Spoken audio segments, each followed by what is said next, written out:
آپ حضرت امام حسین نے اپنے خیمے وہاں سر ہٹوا لیے اور پیچھے دور لگوا لیے، تو یزید کی جو فوج تھی وہ خوش ہونے لگ گئی کہ ہم کامیاب ہو گئے، اب ہم محمد کے گھرانے کو، حسین کو، حضرت امام حسین کو ہم پانی کے لیے ترسائیں گے، مجبور کریں گے۔ یزید کا 9 لاکھ کا لشکر تھا اور آپ حضرت امام حسین کے ساتھی صرف 72 تھے۔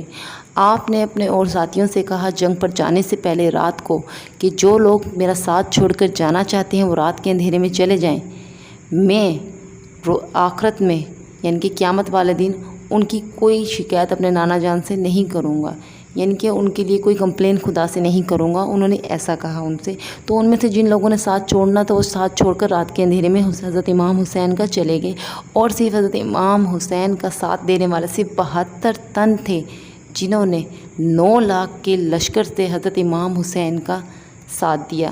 حضرت امام حسین جنگ کرنے نہیں آئے تھے، ان کا جنگ کا ارادہ نہیں تھا، وہ جنگ چاہتے نہیں تھے۔ اگر وہ جنگ کرنا چاہتے تو اس 9 لاکھ کی فوج پر حضرت امام حسین کا ایک غازی ہی بھاری تھا، لیکن آپ نے جنگ نہیں چاہی، آپ جنگ چاہتے نہیں تھے، لیکن آپ نے بچپن میں وعدہ کر دیا تھا، آپ نے بچپن میں قربانی کا، شہادت کا وعدہ دے دیا تھا کہ میں اسلام کی راہ میں شہادت دوں گا، اسلام کی راہ میں قربانی دوں گا۔ تو آپ نے بچپن میں جب وعدہ کر دیا تھا تو اب وعدہ وفا کرنے کا ٹائم تھا۔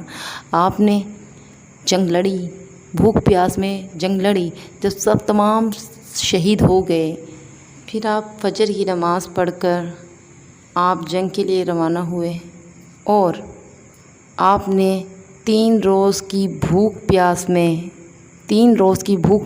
آپ نے جنگ لڑی۔ آپ نے ان لوگوں سے کہا کہ دیکھو یزید کی فوج دیکھو، 3 روز کے بھوکے کی جنگ دیکھو، تو وہ ان سب نے آپ کو دیکھا، آپ شیر خدا کے بیٹے تھے، آپ نے بہت بہادری سے جنگ لڑی، آپ نے بہت بہادری سے کام کیا۔ تو شمر نے کہا کہ یہ علی کا بیٹا ہے، یہ علی کا شہر ہے، سب پیچھے ہو جاؤ، اس کے پاس کو مت جاؤ، اس پر دور سے تیر چلاؤ، اس پر دور سے چیزیں مارو جو ہو سکتا تھا۔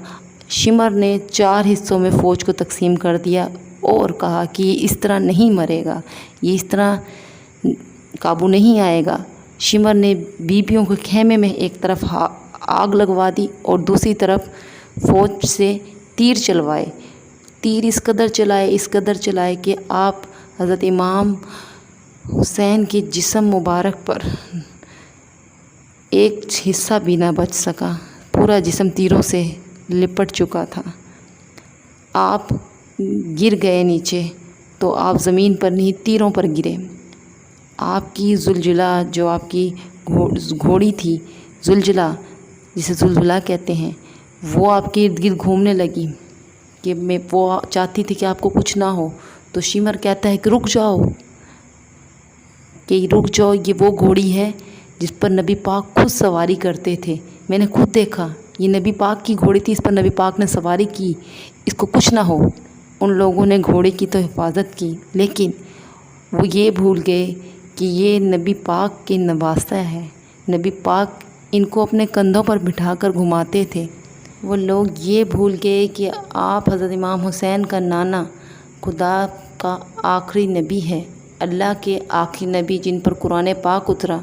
وہ یہ بھول گئے کہ آپ نبی پاک نے حضرت امام حسن حسین کو جنت کے سردار بولے، وہ یہ بھول گئے، اور انہوں نے لحاظ کیے بغیر آپ حضرت امام حسین کو شہادت دے دی۔ آپ حضرت امام حسین جب جنگ کو لڑ رہے تھے تو ظہر پر آسمان سے آواز آئی کہ بس حسین رک جاؤ، اب وعدہ وفا کرنے کا ٹائم آ گیا۔ تو آپ حضرت امام حسین نے تلوار نیچے گیر دی اور سجدے میں جھک گئے، تیر آپ کے جسم پر اور آپ سجدے میں جھک گئے۔ شمر نے کہا کہ جاؤ، جا کر حسین کی گردن کو سر سے الگ کر دو۔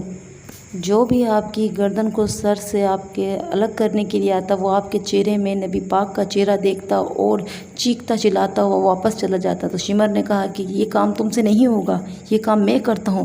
جب شمر آپ حضرت امام حسین کا سر دھڑ سے اور ان کے دھڑ سے الگ کرنے کے لیے آیا تو اس نے دیکھا کہ حسین کچھ بول رہے ہیں، اس نے سوچا کہ شاید مجھے بد دعا دے رہے ہیں، تو اس نے کان لگا کر دیکھا تو آپ حضرت امام حسین قرآن پاک پڑھ رہے تھے۔ آپ قرآن پاک پڑھ رہے تھے تو آپ حضرت امام حسین نے کہا اے شمر تم مجھے کیوں شہید کر رہے ہو؟